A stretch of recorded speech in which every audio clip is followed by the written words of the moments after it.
नमस्कार दोस्तों, स्वागत है आपका आपके अपने YouTube चैनल एग्जाम ट्रिकी में। जैसा कि दोस्तों इस वीडियो में हम चर्चा करेंगे पाठ्यक्रम पर यानी कि करिकुलम पर। और करिकुलम के अंतर्गत हम जानेंगे प्रत्यय यानी कि कॉन्सेप्ट, डेफिनेशन परिभाषा, एम्स यानी कि लक्ष्य और पाठ्यक्रम के उद्देश्य। आखिरकार पाठ्यक्रम का उद्देश्य क्या होता है, पाठ्यक्रम के लक्ष्य क्या होते हैं, परिभाषाएं कौन कौन सी हैं आपकी, और प्रत्यय यानी कि कॉन्सेप्ट पर बात होगी। तो वीडियो को अंत तक देखिएगा। इसके बाद जो जो नई वीडियो आप लोगों के लिए आएगी वे होगी पाठ्यक्रम के सिद्धांत पर, यानी कि ज़्यादा लंबी वीडियो ना बने इसलिए मैंने सिद्धांतों को अलग कर दिया है। तो उसमें हम जानेंगे नेक्स्ट वीडियो में पाठ्यक्रम के सिद्धांतों को। तो वो वीडियो भी आप लोग ज़रूर देखिएगा और मैं जल्दी उस वीडियो को आपको प्रोवाइड करा दूंगा। इम्पॉर्टेंट है आप सभी के लिए, जितने भी डीएड स्पेशल एजुकेशन के अभ्यर्थी हैं सभी के लिए इम्पॉर्टेंट है, क्योंकि पाठ्यक्रम जो आपका टॉपिक है लगभग सभी में कॉमन है, लगभग सभी को पाठ्यक्रम के बारे में पढ़ना जरूर पड़ता है। तो देख लेते हैं क्या कुछ आपका। और most important DEd special education, intellectual disability या कह सकते हैं बौद्धिक अक्षमता, या कह सकते हैं मेंटल रिटार्डेशन या मानसिक मंदितम कह सकते हैं।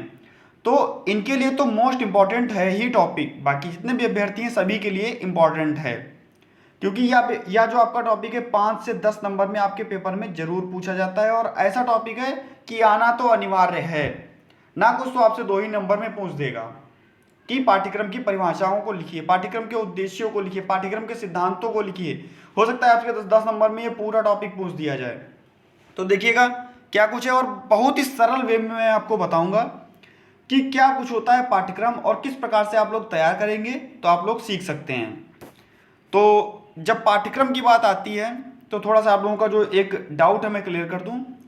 एक होता है पाठ्यचर्या, अब देखिएगा पाठ्यचर्या, और एक होता है पाठ्यक्रम, या एक नहीं होता है, ये दोनों चीज़ें अलग अलग होती हैं। तो इनको एक में ना मिलाइएगा। जैसे मान लीजिए एक एग्जांपल दे रहा हूं आपको, आप कर रहे हैं डीएड स्पेशल एजुकेशन का कोर्स जो कि होता है आपका 2 साल का, या आपने ग्रेजुएशन किया तो होता है 3 साल का आपका। तो ये जो 2 साल का कोर्स है ये आपका पाठ्यचर्या के अंतर्गत आएगा, पाठ्यचर्या के अंतर्गत आएगा। लेकिन आपका फर्स्ट ईयर और सेकेंड ईयर इसमें जितना कोर्स आपने पढ़ा ये आपका आएगा पाठ्यक्रम के अंतर्गत। तो बिल्कुल भी इस डाउट को क्लियर कर लीजिएगा, पाठ्यचर्या और पाठ्यक्रम एक नहीं होता है। अब देखते हैं कॉन्सेप्ट, आप मतलब यानी कि प्रत्यय, या हम कह सकते हैं काफी सारे अभ्यर्थी इसको संकल्पना भी कहते होंगे, संकल्पना भी कहते होंगे, या काफी सारे अभ्यर्थी इसको धारणा भी कहते होंगे। तो कह सकते हैं कॉन्सेप्ट यानी कि प्रत्यय, संकल्पना या धारणा, तीनों में से आप कुछ भी कह सकते हैं। तो जानते हैं यह अंग्रेजी भाषा के यानी कि जो आपका पाठ्यक्रम है, जो आपका पाठ्यक्रम है यह अंग्रेजी भाषा के करिकुलम शब्द का हिंदी रूपांतरण है। यानी कि किससे लिया गया है, करिकुलम शब्द का जो है वह हिंदी रूपांतरण क्या है, पाठ्यक्रम, जिसकी उत्पत्ति यानी कि जो करिकुलम शब्द की उत्पत्ति हुई है यह लैटिन भाषा के कुरेर शब्द से हुई है, जिसका अर्थ है मार्ग या रास्ता, या कह सकते हैं दौड़ का मैदान। क्या होता है, कुरेर का अर्थ क्या होता है, मार्ग या रास्ता, या कह सकते हैं दौड़ का मैदान। और कहां से उत्पत्ति हुई है, लैटिन भाषा के कुरेर शब्द से हुई है, और इसको इंग्लिश में क्या बोलते हैं हम, कैरिकुलम बोलते हैं। तो याद रखेंगे लैटिन भाषा का कुरेर शब्द, और जो भाषा आपकी वो है लैटिन, और इसका जो अर्थ होता है वो होता है मार्ग या रास्ता या दौड़ का मैदान। आगे देखते हैं नेक्स्ट, करिकुलम वह क्रम है जिसे किसी व्यक्ति को अपने गंतव्य स्थान पर पहुंचने के लिए पार करना होता है। यानी कि करिकुलम को हम कह सकते हैं कि यह वह क्रम है जिससे जब बच्चा अपने गंतव्य स्थान पर पहुंचता है, जो भी उसका लक्ष्य होता है वो उसको हासिल करने के लिए जिन जिन रास्ताओं से होकर के गुजरता है, तो वो क्या कहलाएगा, करिकुलम के अंतर्गत ही आता है। नेक्स्ट देख लेते हैं, और बहुत ही महत्वपूर्ण चीज जो है मैं बताने जा रहा हूं, करिकुलम किसी भी शिक्षा के लिए आत्मा का कार्य करता है।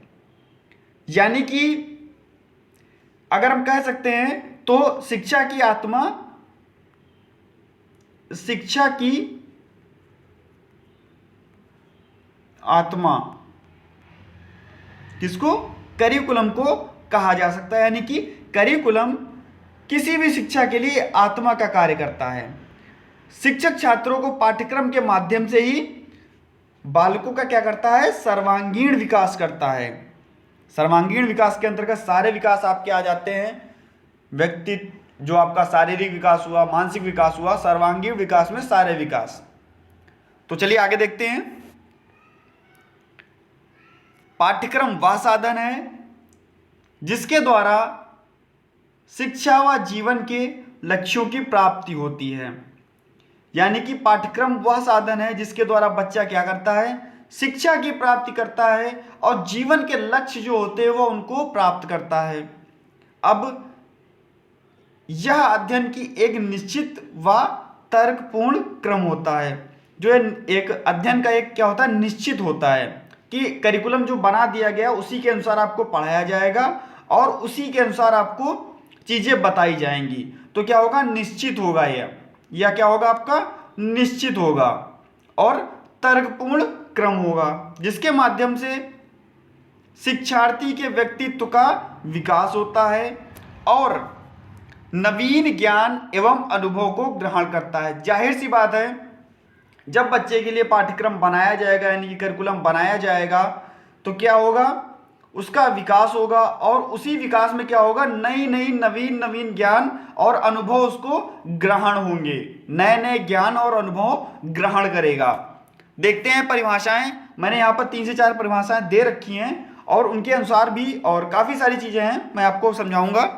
तो दोस्तों देखिए, बबिट महोदय ने क्या कहा था करिकुलम को, और करिकुलम को बहुत अच्छा परिभाषित इन्होंने किया। कहा इन्होंने कि उच्चतर जीवन के लिए, जीवन में आगे बढ़ने के लिए या उच्चतर जीवन के लिए, जब बच्चा धीरे धीरे शैशवावस्था से बाल्यावस्था फिर जितनी अवस्थाएं हो करके वो आगे जाता है, तो क्या है, उच्चतर जीवन के लिए जब वह प्रौढ़ावस्था में पहुंचेगा या युवा अवस्था में पहुंचेगा, प्रतिदिन और 24 घंटे की जा रही समस्त क्रियाएं पाठ्यक्रम के अंतर्गत आती हैं। ऐसा मैं नहीं कह रहा, ऐसा कह रहे हैं बबिट महोदय जी। बबिट महोदय जी ने कहा उच्चतर जीवन के लिए प्रतिदिन और 24 घंटे की जा रही समस्त क्रियाएं पाठ्यक्रम के अंतर्गत आती हैं। अब आगे देखते हैं हम, और मोस्ट इंपॉर्टेंट लगाइएगा फ्रॉवेल के अनुसार, और साथ ही साथ जो नेक्स्ट डेफिनेशन है वो भी मोस्ट इंपॉर्टेंट लगाइएगा। आप कहीं पर भी इसको लिखेंगे तो आपको नंबर देकर ही जाएगा, बाकी सारी डेफिनेशंस मैं आपको बता दूंगा, 7 से 8 डेफिनेशंस आपको मैं इसमें बताऊंगा। देखते हैं नेक्स्ट आपका, फ्रॉवेल जी ने क्या कहा था। फ्रॉवेल जी के अनुसार पाठ्यक्रम संपूर्ण मानव जाति के ज्ञान तथा अनुभव के प्रतिरूप होना चाहिए। फ्रॉवेल जी ने कहा कि पाठ्यक्रम कैसा होना चाहिए, पाठ्यक्रम संपूर्ण मानव जाति के ज्ञान और अनुभव के प्रतिरूप होना चाहिए, ऐसा कहा था फ्रॉवेल महोदय ने। मोस्ट इंपॉर्टेंट लगाइएगा कनिंघम जी के अनुसार, और कभी भी अगर आप इनको लिखते हैं तो कभी भी गलत नहीं होने वाला। और अगर मैं बात करता हूं तो पाठ्यक्रम जो होता है वह विषय वस्तु होती है। अगर हम कह सकते हैं पाठ्यक्रम के बारे में अगर डेफिनेशन एक लिखनी हो तो ये भी लिख सकते हैं कि पाठ्यक्रम वह विषय वस्तु है जो एक निश्चित समयावधि में लक्ष्य को सामने रखकर तैयार की जाती है। यानी कि आपको लक्ष्य गोल का पता होगा और क्या होगा, निश्चित समयावधि होगी, 1 साल 2 साल 6 महीने 3 महीने निश्चित समयावधि होगी और आपको लक्ष्य भी पता होगा। इन दोनों चीजों को मिलाकर के तैयार की जाती है, सामने रख करके तैयार किया जाता है क्या, पाठ्यक्रम। तो मोस्ट इंपॉर्टेंट लगा लीजिएगा। और अब देखते हैं कनिंघम जी के अनुसार, कनिंघम जी ने क्या कहा था पाठ्यक्रम के बारे में।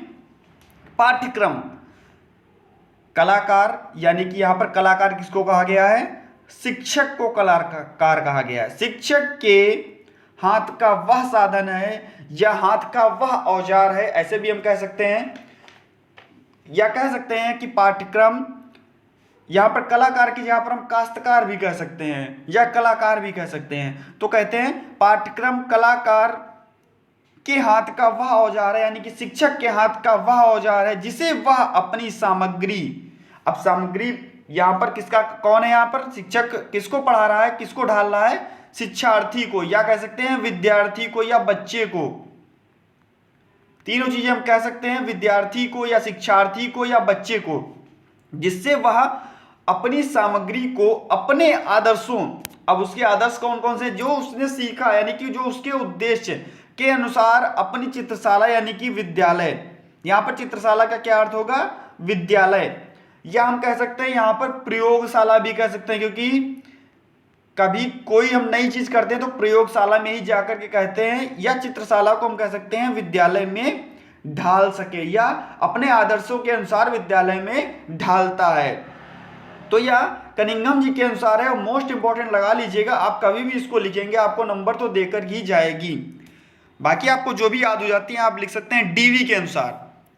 अब डीवी के अनुसार क्या था, यहां पर भी इंपॉर्टेंट लगाइएगा, सीखने का विषय या पाठ्यक्रम पदार्थों, विचारों और सिद्धांतों का चित्रण है जो निरंतर उद्देश्य क्रियान्वेषण से साधन व बाधा के रूप में आ जाते हैं। तो ये डीवी के अनुसार था।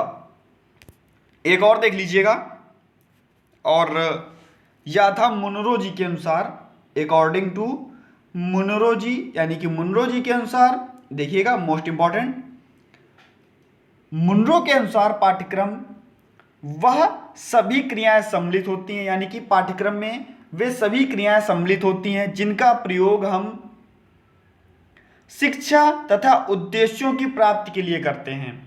यानी कि मुनरो जी ने कहा पाठ्यक्रम में वे सभी चीजें आएंगी जिनका प्रयोग हम शिक्षा व उनके उद्देश्यों को प्राप्त करने के लिए करते हैं। यानी कि जब शिक्षा और उद्देश्यों को प्राप्त करने के लिए जिन जिन चीजों का हम प्रयोग करेंगे तो वो क्या आएगा आपका, उद्देश्यों को प्राप्त करने के लिए जिन जिन चीजों का हम प्रयोग करेंगे वो क्या आएंगे आपकी पाठ्यक्रम के अंतर्गत, या कह सकते हैं वह सभी क्रियाएं सम्मिलित की जाती हैं पाठ्यक्रम में जिनका प्रयोग हम शिक्षा व उद्देश्यों की प्राप्ति के लिए करते हैं। यानी कि शिक्षा व उद्देश्यों की प्राप्ति के लिए वे सभी चीजें सम्मिलित की जाती हैं पाठ्यक्रम के अंतर्गत जिनका प्रयोग हम उद्देश्यों की प्राप्ति के लिए करते हैं। नेक्स्ट देख लेते हैं दोस्तों, चैनल पर यदि नए थे तो चैनल को सब्सक्राइब कर लीजिएगा, और अगर आप हमारे टेलीग्राम ग्रुप से जुड़ना चाहते हैं तो मैं टेलीग्राम ग्रुप का लिंक इस वीडियो के डिस्क्रिप्शन बॉक्स में ही दे दूंगा, आप हमारे टेलीग्राम ग्रुप से भी जुड़ सकते हैं। और वीडियो अगर अच्छी लग रही हो तो वीडियो को लाइक कर दीजिएगा, मगर लाइक कीजिएगा या ना कीजिएगा वो आपको अच्छी लगने की बात है, लेकिन अपने सभी सहपाठियों के पास, अपने सभी मित्रों के पास वीडियो को शेयर तो जरूर कर दीजिएगा, और ज़्यादा से ज़्यादा शेयर कीजिएगा जिससे उनको भी यह लाभ मिल सके। चलिए आगे देखते हैं पाठ्यक्रम के लक्ष्य क्या क्या होते हैं। दोस्तों आप अगर टेलीग्राम ग्रुप से जुड़ना चाहते हैं तो मैं इस वीडियो के डिस्क्रिप्शन बॉक्स में टेलीग्राम ग्रुप का लिंक दे दूंगा, और फायदा आपको यह मिलेगा कि ये जो आपको पीडीएफ है वहां पर आपको देखने को मिल जाएगी, क्योंकि मैं यहाँ पर डालने के बाद में वहां पर पीडीएफ डाल देता हूं जिससे आप लोग थोड़ा समझ के वहां पर आप लोग अपना लिख सकें, और ज़्यादा से ज़्यादा कोशिश किया कीजिए कि खुद से ही पेन और कॉपी लेकर के बैठा कीजिए, और साथ में ही जो मेन पॉइंट्स हैं उनको लिखा कीजिए जिससे आपको जल्दी से याद होगा। अब अगर मैं बात करता हूं, चलिए एक डेफिनेशन और मुझे याद आ गई तो मैं आपको बता देता हूं।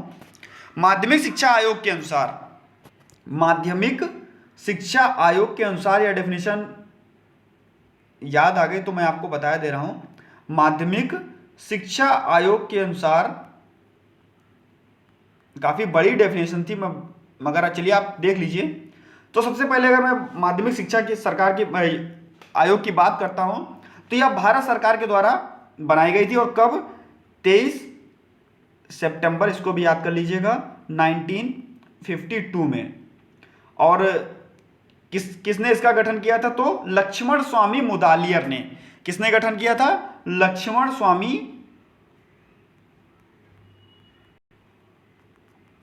लक्ष्मण स्वामी मुदालियर ने।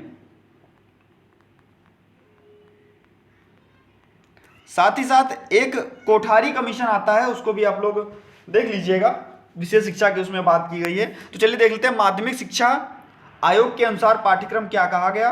पाठ्यक्रम को क्या कहा गया? पाठ्यक्रम का अर्थ केवल उन संवैधानिक विषयों से नहीं है जो विद्यालय में केवल परंपरागत रूप से पढ़ाए जाते हैं, बल्कि इनमें अनुभवों की संपूर्णता सम्मिलित होती है। यानी कि इनका कहना है, माध्यमिक शिक्षा आयोग का कहना क्या है कि पाठ्यक्रम का अर्थ केवल उन संवैधानिक विषयों से थोड़ी ना है जो विद्यालय में केवल परंपरागत रूप से पढ़ाए जाते हैं, बल्कि इनमें अनुभव की संपूर्णता सम्मिलित होती है, जिनको विद्यालय, पुस्तकालय, कार्यशाला, प्रयोगशाला तथा खेल के मैदान में शिक्षक तथा छात्र के अनेकों औपचारिक संपर्कों से प्राप्त करता है। इस प्रकार विद्यालय का संपूर्ण जीवन छात्र के जीवन के सभी पक्षों को प्रभावित करता है और उसके संतुलित व्यक्तित्व के विकास में भी सहायता करता है। तो ये था आपका माध्यमिक शिक्षा आयोग के अनुसार पाठ्यक्रम। अब देखते हैं पाठ्यक्रम के लक्ष्य, और लक्ष्यों के बाद में पाठ्यक्रम के उद्देश्य भी देख लेंगे। और नेक्स्ट वीडियो जो आपको मिलेगी वो पाठ्यक्रम के सिद्धांतों पर मिलेगी, यानी कि पाठ्यक्रम के सिद्धांत कौन कौन से होते हैं। नेक्स्ट वीडियो वो आपको पाठ्यक्रम के सिद्धांतों पर देखने को मिलेगी। तो बिल्कुल बहुत मोस्ट इंपॉर्टेंट है, 5 नंबर में आपसे पूछ देगा पाठ्यक्रम के सिद्धांतों को लिखिए, तो वह वीडियो आप लोग जरूर देख लीजिएगा। और चलिए देखता हूँ लक्ष्य पर थोड़ा ध्यान देते हैं, केंद्र यानी कि एम्स पर, एम्स ऑफ करिकुलम। तो पाठ्यक्रम का मुख्य लक्ष्य बच्चे के व्यक्तित्व का संपूर्ण विकास करना है। जैसा कि मैंने आपको पहले ही बताया था कि पाठ्यक्रम का लक्ष्य क्या होता है, संपूर्ण विकास करना होता है बच्चों के व्यक्तित्व का, और जिससे वह देश का क्षमतावान नागरिक बन सके। जब बच्चे का संपूर्ण विकास होगा तो बच्चा क्या, देश का क्षमतावान नागरिक बनेगा और देश की प्रगति में अपना योगदान दे सकेगा। यानी कि जो भी देश की प्रगति होगी उसमें अपना योगदान दे सकेगा किसी ना किसी रूप में, क्योंकि सब बच्चे सभी कार्यों को नहीं कर सकते, मगर जो कार्य बच्चे कर जाते हैं वो बहुत ही अच्छा कर लेते हैं। तो सभी कार्य सभी के लिए नहीं है, जैसा कि वैसे ही अब विशेष बच्चों के पाठ्यक्रम का मुख्य उद्देश्य है, जब विशेष बच्चे हैं, हम विशेष बच्चों की बात कर रहे हैं, अगर हम अगर पाठ्यक्रम बनाएंगे तो विशेष बच्चों के लिए बनाएंगे, क्योंकि हमको पढ़ाना है विशेष बच्चों को, यानी कि स्पेशल चिल्ड्रन को। तो बच्चों के पाठ्यक्रम का मुख्य उद्देश्य क्या होता है, दैनिक तथा व्यावसायिक कौशलों का विकास करना, यानी कि दैनिक कौशलों का विकास करना और व्यावसायिक कौशलों का विकास करना होता है मुख्य उद्देश्य, जिससे वे कार्यात्मक रूप से आत्मनिर्भर बन सकें। विशेष बच्चे, आप सभी को पता है, सीखने में काफ़ी कठिनाई का सामना करते हैं और उनकी लक्ष्य प्राप्ति अपेक्षा के अनुरूप नहीं हो पाती। जब सीखने में समस्या होगी बच्चों को तो क्या होगा, जो उनकी लक्ष्य की प्राप्ति होगी वो आसानी से नहीं हो पाएगी।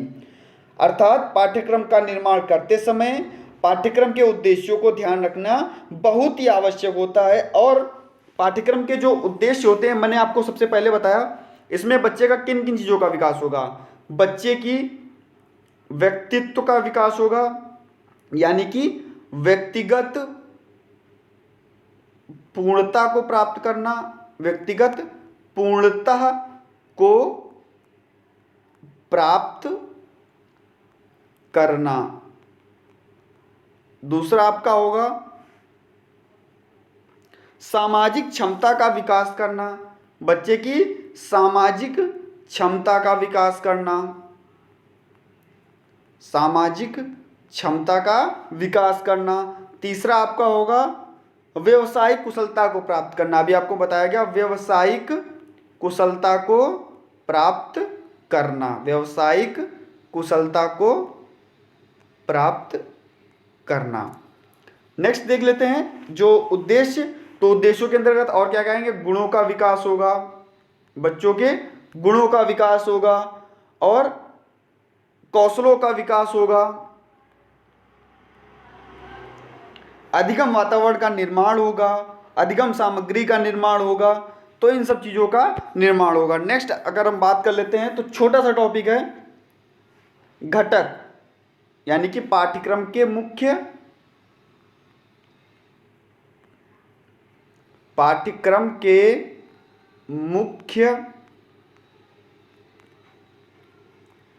घटक।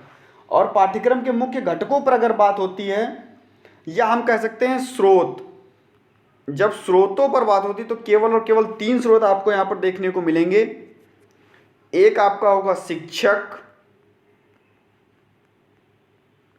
दूसरा आपका होगा शिक्षार्थी, और तीसरा आपका होगा अभिभावक। तो ये आपके थे स्रोत। तो नेक्स्ट वीडियो में मिलते हैं और पाठ्यक्रम के सिद्धांतों के साथ में। शिक्षक क्या करेगा, बच्चों को जो भी कमियां होंगी उनको दूर करेगा, और शिक्षार्थी का काम होगा कि करिकुलम के आधार पर पढ़े और अपने लक्ष्यों की प्राप्ति करे। एक का कर्तव्य होता है और एक को सीखना होता है, या एक को सिखाना होता है। तो ये सब चीज़ें स्रोत के अंतर्गत आ जाएंगी, पाठ्यक्रम के स्रोत के अंतर्गत। तो दोस्तों, अगर आपको वीडियो अच्छा लगा हो तो ज़्यादा से ज़्यादा वीडियो को शेयर कर दीजिएगा, और चैनल पर यदि नए थे तो चैनल को सब्सक्राइब कर लीजिएगा, और सब्सक्राइब करने के बाद में बेल आइकन को जरूर प्रेस कर लीजिएगा, और बेल आइकन में जो ऑल वाला प्रेस करने को आता है बटन, उसको ही क्लिक कीजिएगा, जिससे कि नए वीडियोस की नोटिफिकेशन आपको समय से मिलती रहेगी। वीडियो को ज़्यादा से ज़्यादा शेयर कीजिएगा और ज़्यादा से ज़्यादा लाइक कर दीजिएगा अगर अच्छा लगता है तो। जिससे लाइक करने से क्या होता है, मुझे भी अच्छा लगता है कि हाँ चलो, काफ़ी सारे अभ्यर्थियों को वीडियो अच्छा लगा और उन्होंने लाइक किया। तो दोस्तों, मिलता हूँ नेक्स्ट वीडियो में नई जानकारी के साथ और कुछ नए टॉपिक के साथ। जैसा कि मैंने आपको नेक्स्ट टॉपिक बता दिया है कि आपका पाठ्यक्रम का सिद्धांत जो होगा वह होगा आपका नेक्स्ट टॉपिक। बिल्कुल भी उस टॉपिक को छोड़िएगा नहीं, आपको देखना है।